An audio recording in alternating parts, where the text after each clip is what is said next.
What's the deal, y'all? This is Kali the One. I am back again with another live stream, another episode. If you are watching this, please like, subscribe. Thank you for the love, for the hate. It's all support. Also, if you're watching this, please head over to the Viral Way podcast, like, subscribe, share, run us up, get us in an algorithm, help keep the movement moving. Without further ado, I want to get into the first topic of the day, which has been going viral on Twitter, Instagram, all over social media. It's a show that everybody's seen before, and it's called Pop the Balloon or Find Love. Um, and, you know, I think the show at times can be a little bit humiliating, depending on who you are and the response you get. But it's a deeper conversation about culture, and it's a whole deeper conversation I'm going to get into. But it does make for some interesting moments that I think showcase exactly the problems that we're having in the Black community when it comes to dating each other. So I just wanted to show you guys that clip today, showcase it, and then we can go from there. I think it's very interesting how people sign themselves up for that. Yeah, we're about to get into it. Here we go. Hello, welcome in. We started right off the rip. Hello, welcome in. Come on a little closer. Come on in. Don't be scared. What's your name? My name is Tavarius. Tavarius, how old are you? I'm 29. And what do you do? I I'm on tour for PBS Children's Story. Oh, like you write. Now you see off the rip, right? First thing they do, obviously, and they all pop their balloons. The first thing they all do is pop their balloons. Before bro can even get 2 words out, they pop the balloons. So they're obviously judging from just the physical aspect, which I'm 50-50 on that. I don't blame women or men for judging people based off the physical aspect because, right in the beginning, because that's really all that they have to go off of. So people are kind of overreacting. Oh my God, they all did him dirty. I mean, if they didn't think he was cute or attractive or whatever it was off first glance, probably gonna pop the balloon. You know what I mean?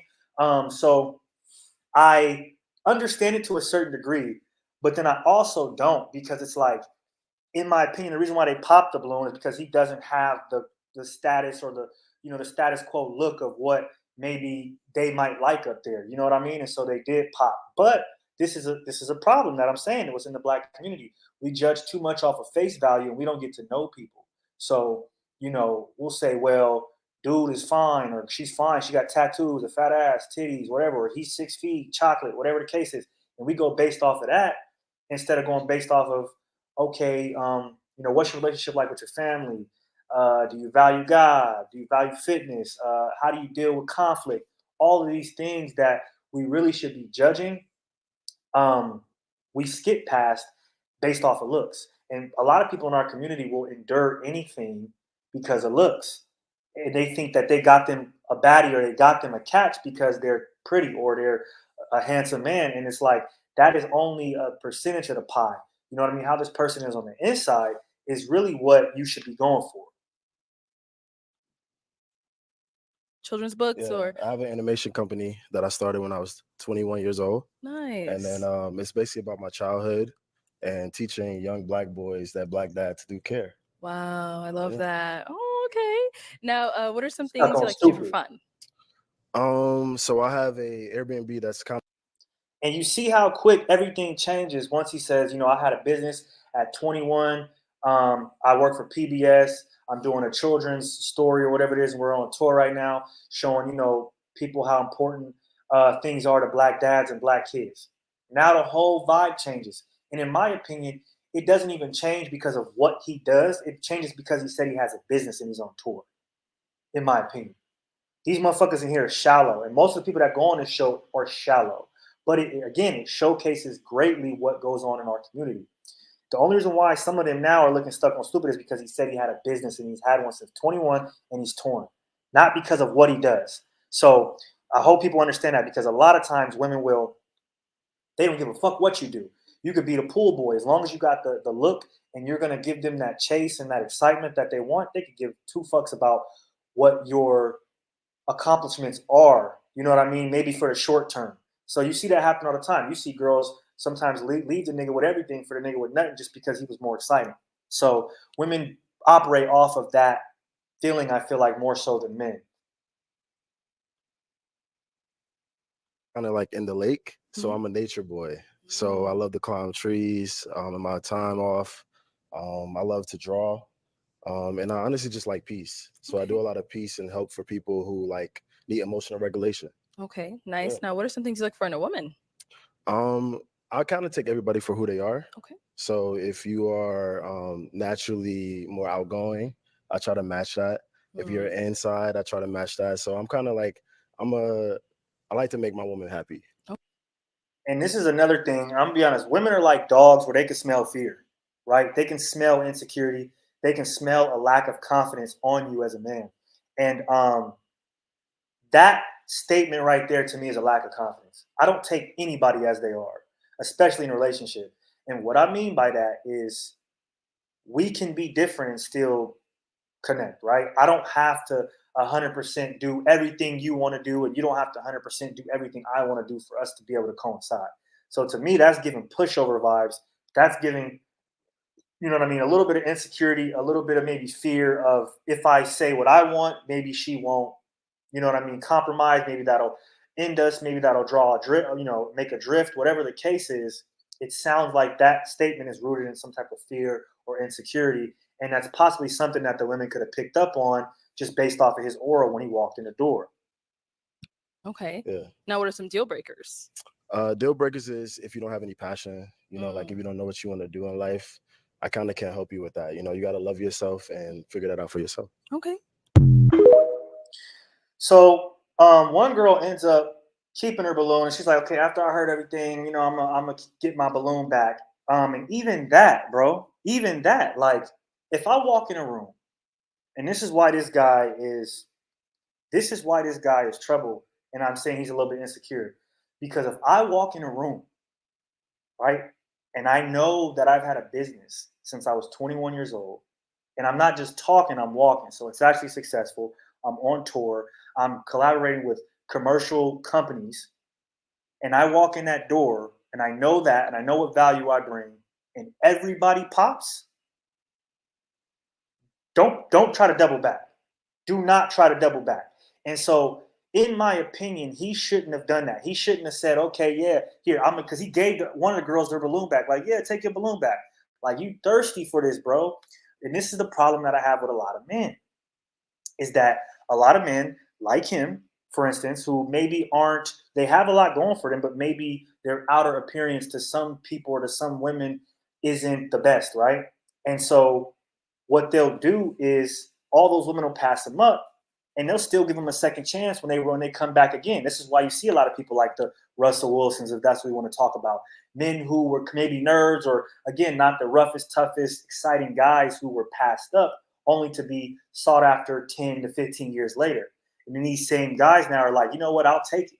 Now you're taking somebody's sloppy second, sloppy third, sloppy fourth. Fuck that. So men like this need to be more strong and stand on their 10 more. Don't double back to some girl who didn't want you in the beginning off of face value. She didn't even want you. So at that point, and to me, if you're not rocking me off that, why would I then say, okay, let's double back? I'm desperate and I'm thirsty for love, and only something negative can come out of that because your eyes are not viewing things the right way, in my opinion. If you're saying I'll do anything to make my woman happy, and you picking up balloons that motherfuckers popped and you giving it back to them, you're too thirsty for love, and you can be easily manipulated by these women, in my opinion. And that's what that shows. Now, what I want to say is, black women complain a lot about the pics that they have out here. Specifically, black women complain a lot about the pics that they have here. But when somebody like this walks in the door, they all pop the balloon. Because why? Look at him. He's clean cut. He's got a nice shirt on, pants, some loafers. He talks good. You get what I'm saying? And while that sounds like, oh, well, why would that be a turnoff? You have to understand that our women, just like our men, are conditioned to go after the pimp and the hoe, the drug dealer and the escort. So black women in our community, they're conditioned to go after the gangbanger, the criminal, the scammer, the rapper, the guy that doesn't necessarily have anything going for himself, but because he exudes this, in reality, what it is insecurity, right, and lack of emotional control. Black women are conditioned to think that that means masculinity. Oh, this guy just flipped out and slapped an old boy over here for nothing. Oh, bro is in the car riding around with his homies with the thing on him. Bro is, you know what I mean? He'll slap somebody just for looking at him wrong. They find that as, oh my God, this guy can protect me. But then you get with a guy like that and you realize that this guy flies off the hinge for no reason. And so that masculinity that you thought he had, that he was exuding to maybe other men you seen in the streets or in the bar or whatever, on the block or whatever, now he's doing the same thing to you. When you thought that would be a protection mechanism, no, this is how he reacts to things. So women pick these guys that, like I said, are drug dealers, scammers, with all this emotional trauma, maybe don't got two parents, or even if, you know what I mean, their family life isn't right, they got drug issues, and they go for them because of how they look, what they dress, they got tattoos, they talking with slang, and they seem a little rough around the edges. So Black women are conditioned to like that. And that is by design, because that's what's been put, I mean, all over America, right? Of what Black men are supposed to be. If you're not pants sagging, you know what I mean, a bunch of jewelry on, tattoos or whatever, cool, certain type of clothes, you're not viewed the same way as maybe a Black person who's dressing like that. So that's where Black women make the mistake, is they keep going for these type of guys that have nothing going for them. All they have is an outward appearance, right? And what they do with that outward appearance is they bamboozle women all over. That's what they do. And then so what Black women will do is get with the guy, again, that had all the red flags because he was attractive. Then when he breaks her heart, instead of learning from it, she goes and does the same thing again and the same thing again. And now by the fifth or sixth dude, now she's screaming Black men ain't shit. Are Black men not shit? Or are you passing up on potentially good Black men like this for Pookie and Ray Ray or whoever the fuck it could be, right? And so I think we need to focus more on what we're viewing and what we're attracted to. And let's keep it 100. A lot of Black women, that's what they're attracted to. Because, again, both sides, men and women that are Black, I think we assume that you have to have that roughness about you to be masculine. So that's kind of how I'm looking at it in that situation. Let me see if I can find a video where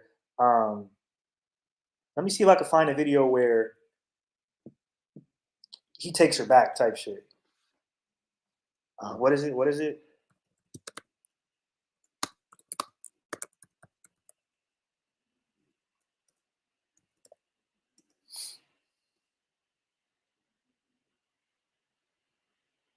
This one?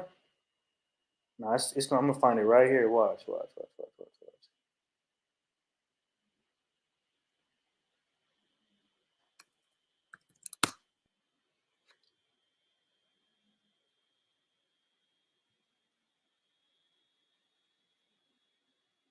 And this shit gonna take a minute, huh?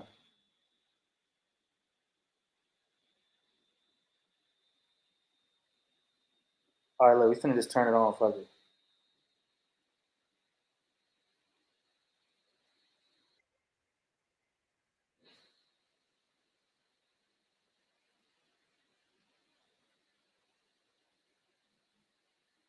Okay, so look.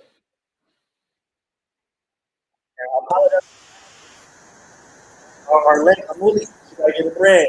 Shout out to Arletta Mooley. Keep doing your thing. Keep rocking. Hopefully you can get up one day and have a great conversation about this.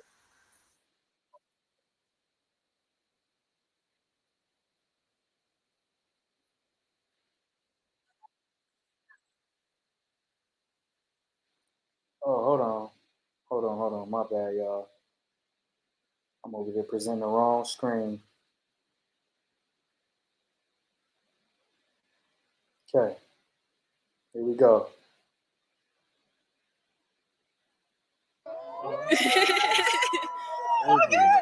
Because I can always change your fit, baby. Okay. Yes. All right. Your name and age and why you ended up popping your balloon. My name is Tiffany and I'm 26. And I initially popped it because of the outfit. But now that I get close to you and I heard what you say, I want my balloon back. Because I can always change your fit, baby. I love fashion. We can. And this is another thing. This is the shit I be talking about. Like, an outfit matters so much. If you play video games, these little things matter so much to Black women. I mean, women in general, but I'm speaking on black women today because that's who be on your show. But these little minuscule things matter so much. And that's the thing that is over everything, instead of, like she just said, now that I've heard what you said and gotten closer to hear you, I want my balloon back. This is what I was talking about earlier, though, where he fucked up by saying, okay, here's your balloon back. Nah, fuck that. You didn't want me based off of what? A collared shirt and some slacks and some loafers? Well, I don't understand what could be wrong with that. Like, and so these minuscule things that women nitpick at to say they don't fuck with you, they just don't fuck with you, bro. And you got to understand that. And he should have understood that and not gave her that goddamn balloon back, because to me, that's being a mark. So let's keep it going.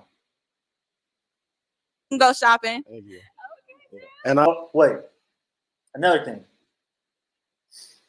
This also showcases how women like to get men and treat them as their projects. Women do this shit a lot, man, where they get a guy, again, that doesn't have X, Y, and Z, but he's attractive. He has some roughness around him, maybe some masculinity that they think is masculinity. And they go, you know what? This is the man I want. This is the man that's in front of me that's attractive. I'm going to try to make this man that's in front of me the man that I want in my dreams. And that never works out. Women take men and treat them as projects sometimes, where they try to work on them. And here, you heard her. We can change your outfit. We can do this. We can do that. Until you change the man so much, he's not who you met. You know, so a lot of times women just want somebody to control a project to work on. And then when they can't fix it to what they want it to be, that's when they want to scream, you ain't shit. Am I not shit? Or are you just trying to make me be somebody I'm not? Women have that problem a lot. You have to accept somebody for who they are when it comes to shit like an outfit. If you can't, then it's going to be a very long road. And eventually you're going to make this guy feel, you know what I mean, more insecure about himself. So a lot of times women want to take on a man as a project and think they can fix him and change him to exactly how they want him to be. And it never works. It just never works, because that man, whoever he is, that's who he's going to be. Now, if he wants to change certain things, he will. But y'all shouldn't be, again, women, y'all shouldn't be making these minuscule things something to change. Okay, he want to wear loafers and a shirt. Cool, that's him. Let him wear that. When you start changing little shit about dudes, like where you put your toothbrush, what clothes you wear, what we eat, what can we play the game or not, you're making this dude a prisoner, and you're sucking the fun out of life for him in the individuality. So I think women have a big problem with that. And in my opinion, if he takes this girl, which I believe he is, because she does her little shows about 2 months later with the couple that was chosen, they're not going to be working out, because this already sounds like somebody who's looking at him as a project. It's somebody that they can fix. You don't want a project manager as a girl. You don't, because that's somebody who is going to make life really hard for you. I actually have more fits in my book bag back there. You feel me? Like, Can you get that book? Yeah. Oh my, she asked for it. I'll hand it to you. Thank you. Okay, well, we I back. like spoiling my lady. We'll be back. Okay, let's go on to these next ones. Your name and age and why you ended up popping your balloon. Hi, my name is Kamina. I'm 27, and I popped my balloon because, like she said, because I'm Haitian, and you look a lot like my relative. Cool. Your relative's beautiful, though. Yeah, you are very handsome, though. You're very handsome and well groomed, like she said. I agree. So are you. Nice to meet you. Thank you. Nice to meet you too. Okay, thank you. Let's go over here. It's ridiculous. It's like you get on this show and you guys subject yourself to this humiliation for what? That's another thing I don't understand either. But this show it completely showcases, man, what's the problem in the Black community. We have people who think that they are out of people's league. Meanwhile, if they got to know the person, that person is probably out of their league. So you have people who think they're out of somebody's league, who's going for somebody who's out of their league. You get what I'm saying? So then everybody ends up alone, because everybody thinks that they're better than what they actually are. When I seen bro, I'm like, this dude looks like a cat. The cat's clean shaven, got a nice outfit on, talks well, a business owner. There's nothing more that y'all should want. But until Black women switch their mindset of what they find attractive, until y'all take your mindset off of the rapper and the ball player and the drug dealer and the scammer and this rough guy, you are going to end up bitter and alone every single time. Because a lot of these men that you guys are picking, they don't have the emotional regulation. They don't have the emotional stability or intelligence They don't have the financial stability. They don't have the work ethic and the discipline to keep a long-term relationship.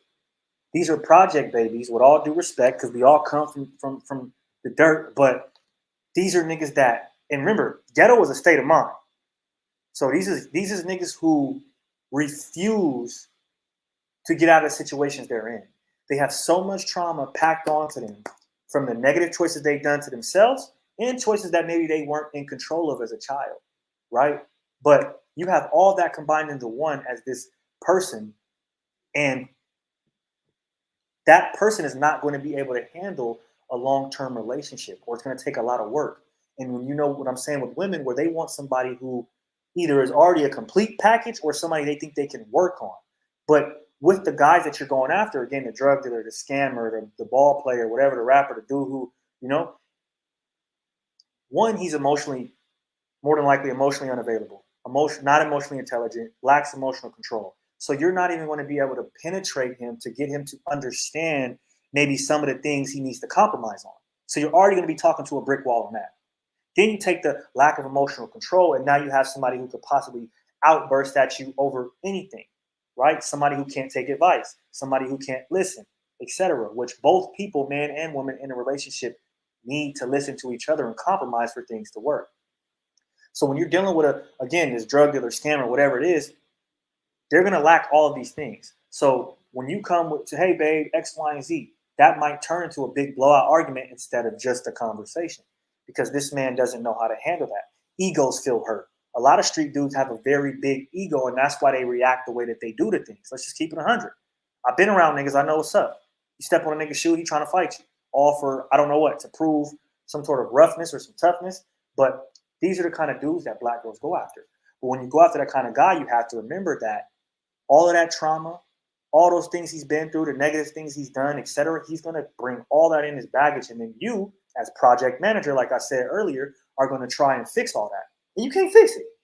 You can't fix it because nobody can make a man be a man. The only person who can make a man be a man is his father. And if you don't got your father, what a lot of niggas don't, only you can make yourself a man.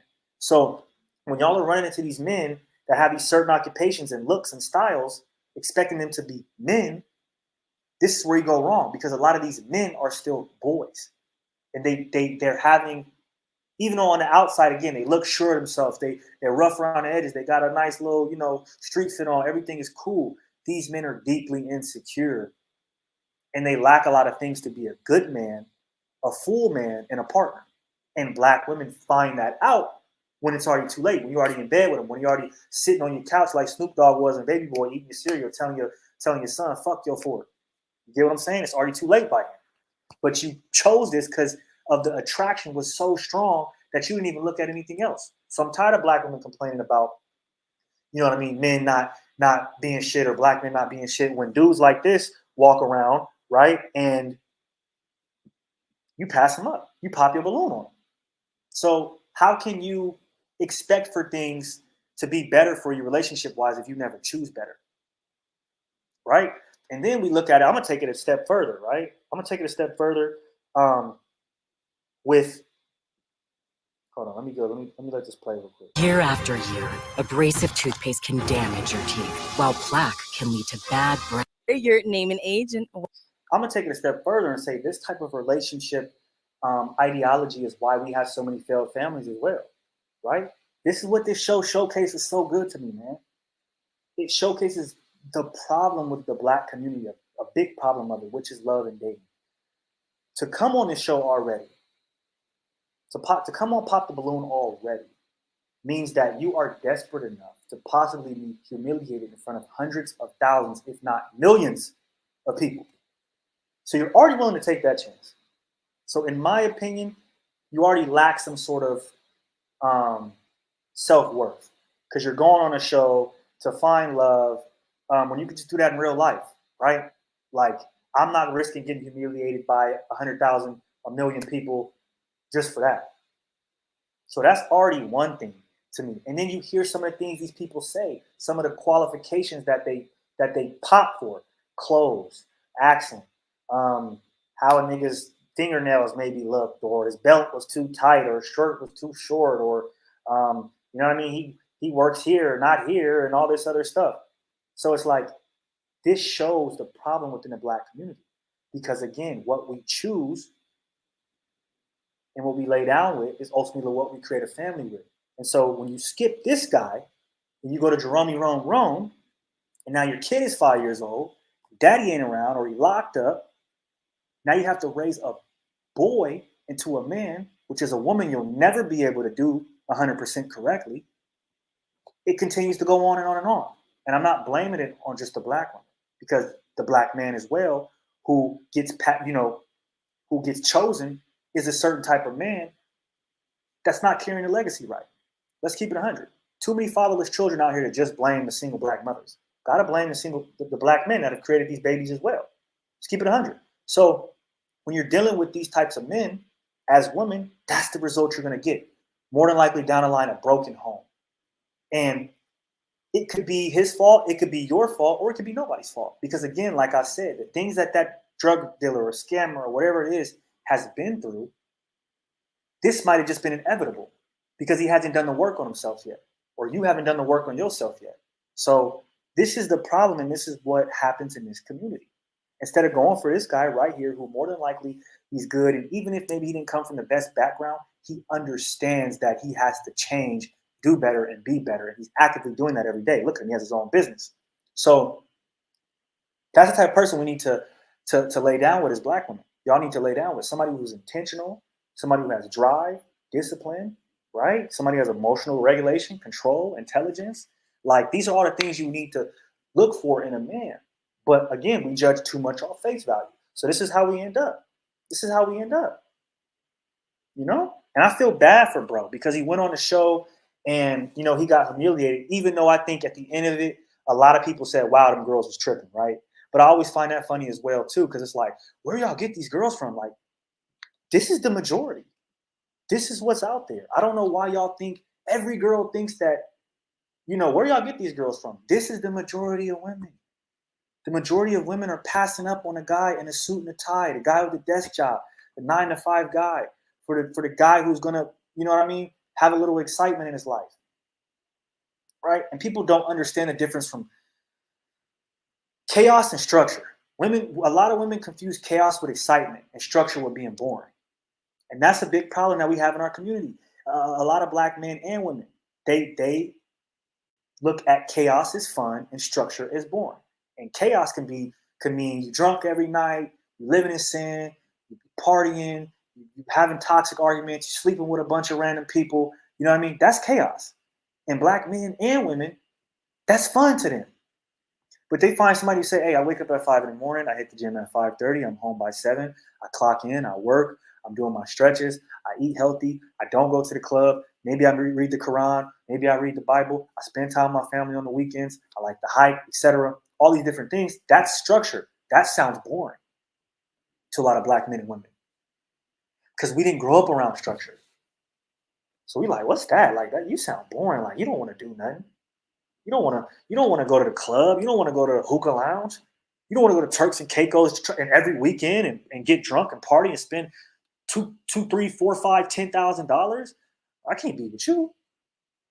That's how people be thinking. That's structure. That's boring. You go to work like, and that's the problem with our community and our relationships is that we what's the word for it?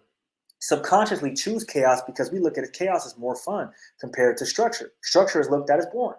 And you see that every day when men like this come in and women are like, I'll pass. Like, there's something about you. It's just not like, what is it? But in the long run, structure wins.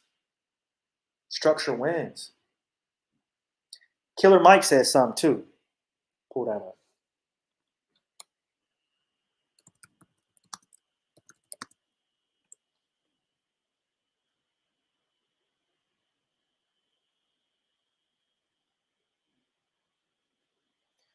Pull that up, pull that up, pull that up. Now, he said, white woman going to come along and snatch this upwardly mobile nigga up. Mark my word, they all fumbled the ball. God bless them out. Now, should he have made it about race? I think that was, besides the point. But let's keep it 100. Let's keep it 100. He's probably right. He's probably right. Some white girl or some Latina girl or some Asian chick or whoever it is going to see bro and say, man, this guy's nice. He has all the qualities that I would look for in a man. Even the way he dresses. They're going to like that.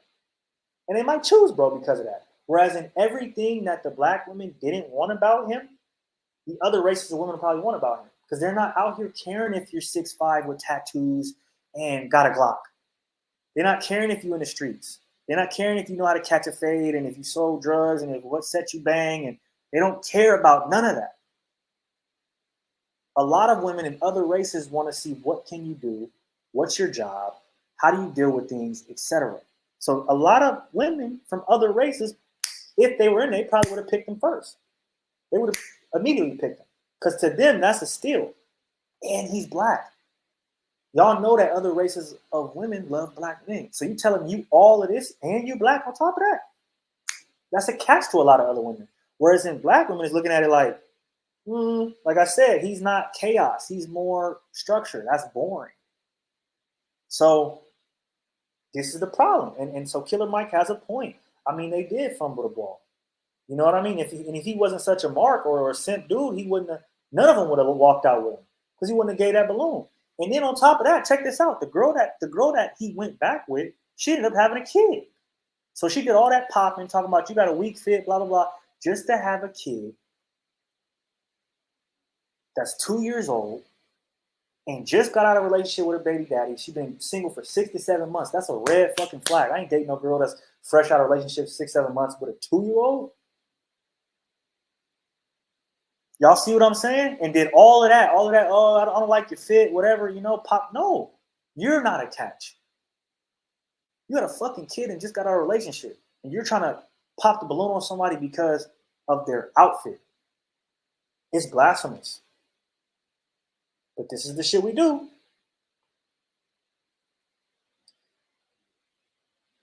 All right. That was cool. I like that one.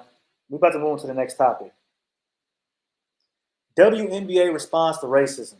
This is what I really wanted to get on big time. Because as y'all know, the WNBA has been very controversial in the last couple of months. Ever since Angel Reese and Caitlin Clark got up in there, things have been going crazy, right? So I just want to play a couple of videos to show y'all what I'm talking about. And then I'm going to get my take on it because I believe this shit is all bullshit. Well, let's see. Where this shit at? Honestly, it's been a lot of nonsense. I think in my 11-year career, I've never experienced the racial comments from the Indiana Fever fan base. We had her face on a serious matter that happened in this world, and it's unacceptable, honestly. And there's no place for it. And we've been professional throughout the whole entire thing, but I've never been called the things that I've been called on social media, and there's no place for it. And basketball is headed in a great direction, but nah, we don't want fans that are going to degrade us and call us racial names. I mean, we already see what's happening in the world, and honestly, it's okay. Let me play another one. Let me just play another one because y'all already hearing the bullshit, right?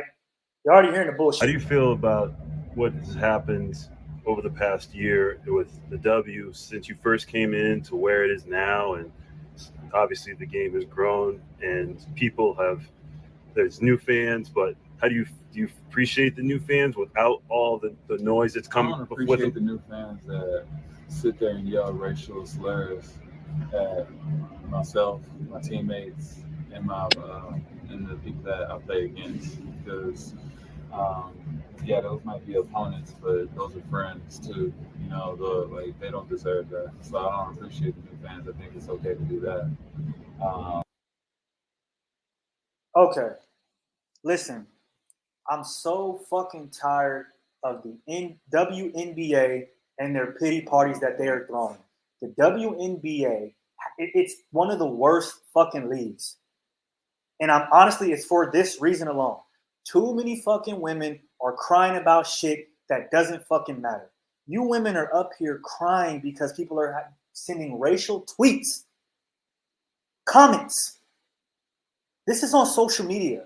This is not to your face. You might hear it in the crowd. You know what I mean? Whatever the case is. This is the problem that I'm having. Look at the WNBA, or look at the NBA. Have you ever heard Dallas of the Palace? When fans was throwing shit at Ron Artest and the rest of that team? You ever seen Westbrook getting called the N-word and this and that? Right there. LeBron. They've escorted people out.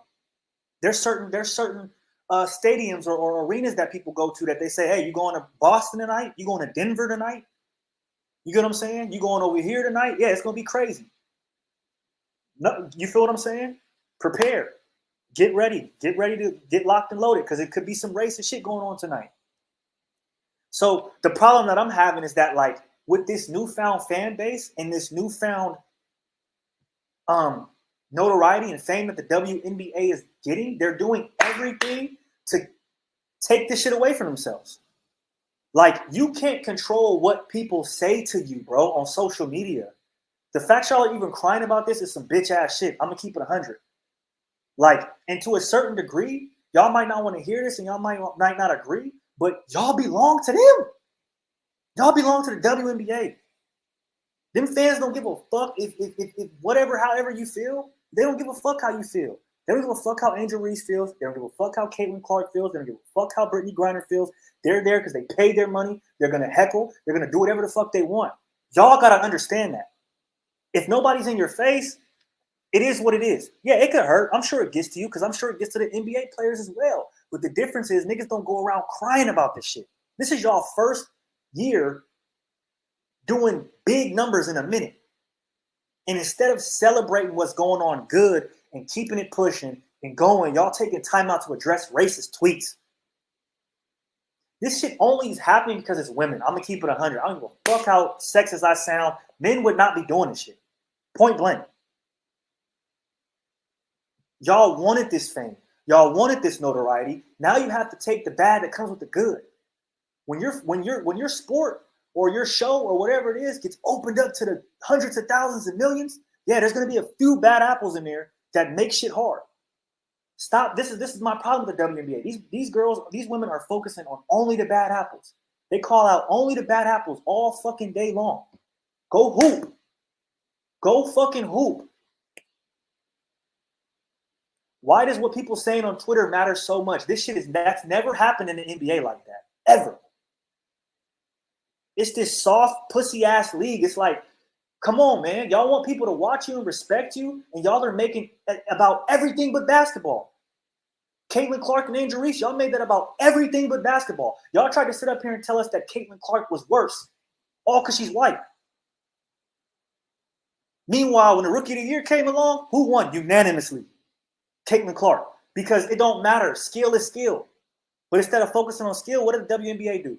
Oh, man, so many women have came before her, and they deserve this and that, and Asia Wilson and da-da-da-da, and all this shit that doesn't matter. See, the NBA, if they would have had a Caitlin Clark, they would have milked her for everything she got. They would have milked her. They would have put her on the front of every fucking game, shirts, tickets, commercials, whatever. But instead, what the WNBA is doing, instead of doing that, they're damn near making this girl invisible. They're bringing this super racial aspect into the league, and they want a pity party, but nobody cares. Welcome to professional sports, ladies. Welcome to professional sports. Nobody gives a fuck about you. People want you to go out there and play, and that's it. We don't care about what you're going through. If nobody ran down on you or did some crazy shit to you, nobody cares about no tweets. Y'all got to get over that. The more y'all cry, the more y'all going to turn off people from watching this shit. Not to mention the gaming schedule. They be having fucking games on Sunday and Saturday and this day and that day. They don't even have shit organized. Y'all need to get y'all fucking business in order as a basketball association before you start trying to say we're not going to take these racist tweets and this and that. Man, get that shit out of here, man. If anything, that shit is adding to the publicity that y'all need.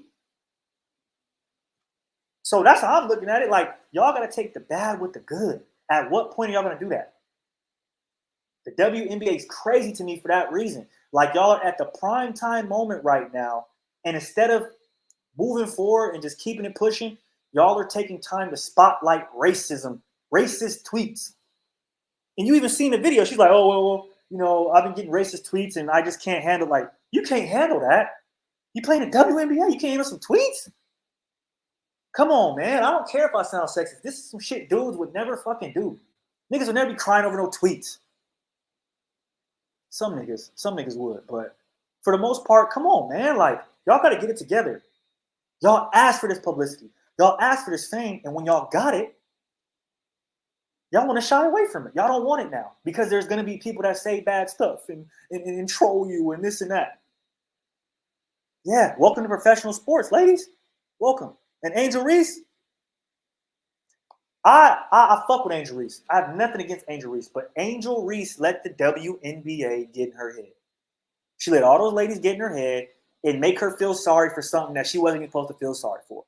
Caitlin Clark was killing you all season. That's why she was unanimous in Rookie of the Year. Let's just keep it 100. She's a better player, and that's okay.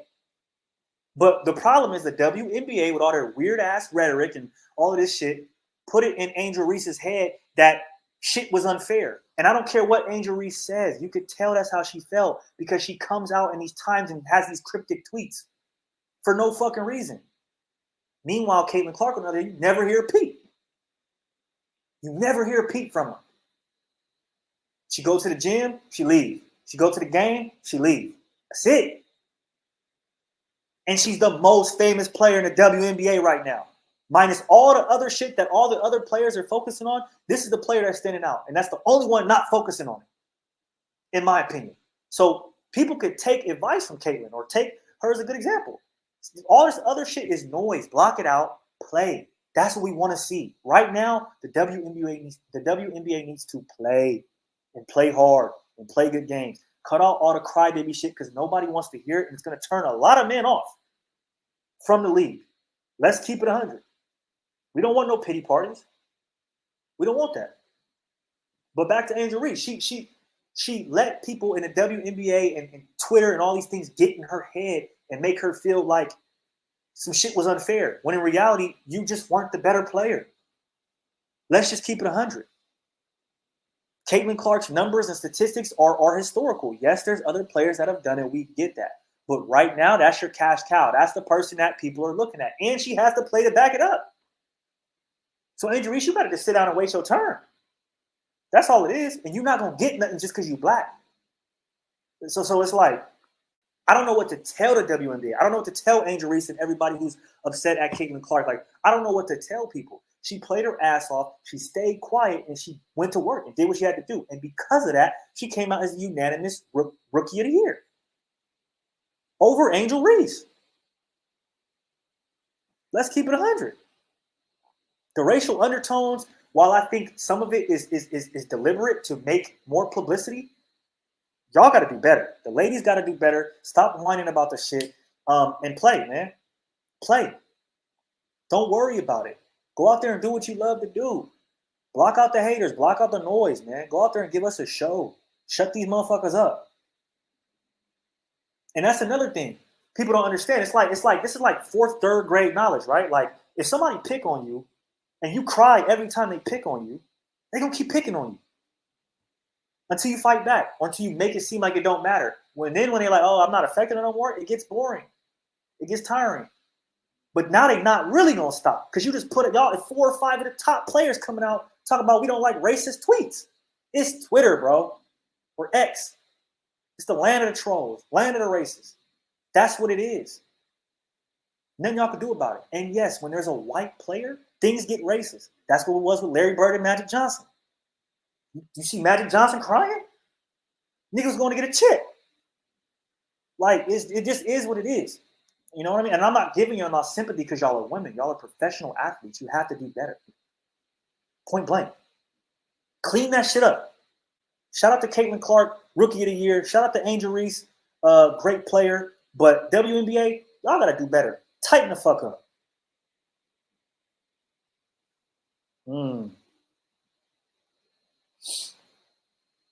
Man, with that being said, I'm going to end it. I'm done. It's hot. I'm hot right now. Thank y'all, man, for watching. It was a good one. If you are watching this, please like, subscribe, share. Thank you for the love, for the hate. It's all support. Also, go tap in with the Viral Way podcast. Please like, subscribe, share. I don't know where y'all are going, but you got to get the hell up out of here.